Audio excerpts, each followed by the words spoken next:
शुरुआत करते हैं इस वक्त की सबसे बड़ी और अहम खबरों के साथ, जहां मिडिल ईस्ट में जंग की जांच तेज होती जा रही है।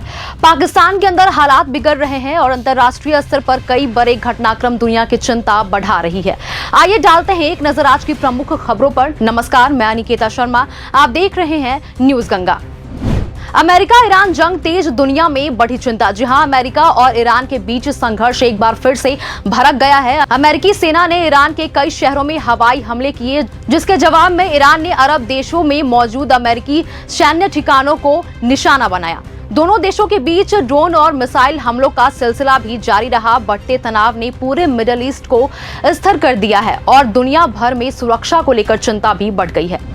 वहीं तेल बाजार में भूचाल, महंगाई का खतरा बढ़ा। जी हां, अमेरिका ईरान युद्ध के तेज होने में अंतर्राष्ट्रीय तेल बाजार में भारी उथल पुथल मच गई है। कच्चे तेल की कीमतें तेजी से बढ़ रही है, जिससे वैश्विक महंगाई का खतरा भी फिर से बढ़ गया है। निवेशकों और व्यापारिक देशों में चिंता का माहौल है। विशेषज्ञों का मानना है कि यदि संघर्ष लंबा खिंचता गया तो पेट्रोल, डीजल समेत कई जरूरी वस्तुओं की कीमतों पर असर पड़ सकता है।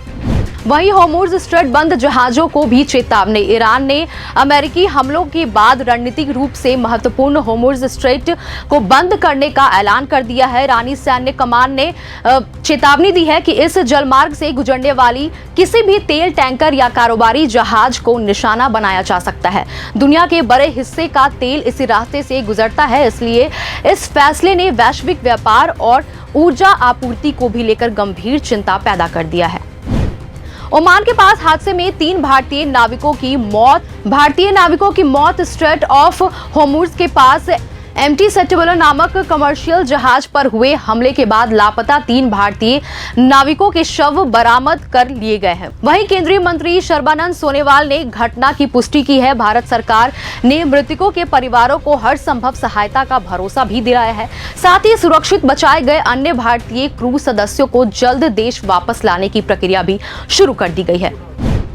ईरान का दावा, अमेरिकी ठिकानों पर बड़ा हमला। ईरान की IRGC ने दावा किया है कि उसने बहरीन स्थित अमेरिकी नेवी की 5वीं फ्लीट के मुख्यालय समेत 5 अमेरिकी सैन्य ठिकानों को निशाना बनाया है। जॉर्डन और अन्य खाड़ी देशों में भी मिसाइल और ड्रोन हमलों की खबर सामने आई है। क्षेत्रीय देशों ने अपने एयर डिफेंस सिस्टम सक्रिय कर दिए हैं और कई मिसाइलों का हवा में ही नष्ट करने का दावा भी किया गया है। वहीं मोदी ट्रंप संवाद पर केजरीवाल का सवाल। जी हां, प्रधानमंत्री नरेंद्र मोदी द्वारा अमेरिकी राष्ट्रपति डोनाल्ड ट्रंप को धन्यवाद देने वाला संदेश पर आम आदमी पार्टी के प्रमुख अरविंद केजरीवाल ने सवाल उठाए हैं। उन्होंने कहा कि अमेरिकी हमलों में भारतीय नागरिकों की मौत के बीच इस तरह की संदेश कई सारे सवाल खड़े करते हैं। केजरीवाल ने आरोप लगाया कि भारत को अपने राष्ट्रीय हितों और नागरिकों की सुरक्षा को सर्वोच्च प्राथमिकता देनी चाहिए।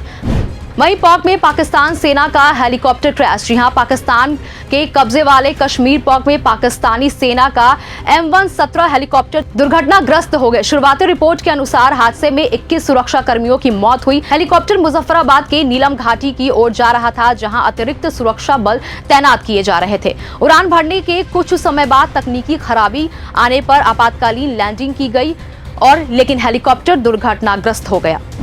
ओमान के पास MT जलवीर जहाज पर हमला। जी हां, ओमान के शिनाज बंदरगाह के पास MT जलवीर नामक जहाज से जुड़ी एक नई घटना सामने आई है। जहाज पर भारतीय नाविक भी सवार बताए गए। ओमान स्थित भारतीय दूतावास ने कहा है कि वह हालात पर लगातार नजर बनाए हुए हैं और स्थानीय अधिकारियों के संपर्क में है। विदेश मंत्रालय ने क्षेत्र में व्यापारिक जहाजों पर हो रहे लगातार हमला को बेहद चिंताजनक बताते हुए इसकी कड़ी निंदा भी की है।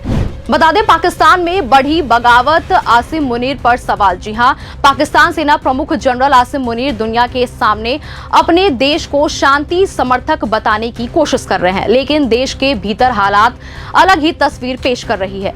बलूचिस्तान और खैबर पख्तूनख्वा में विद्रोही गतिविधियों पिछले 1 दशक में सबसे ऊंचे स्तर पर पहुंच गई है। लगातार बढ़ती उग्रवादी हिंसा और सुरक्षा चुनौतियों के बीच विपक्ष और विश्लेषक सवाल उठा रहे हैं कि जब देश के अंदर ही अशांति फैल रही हो तो पाकिस्तान दुनिया को शांति का संदेश आखिर कैसे दे सकता है।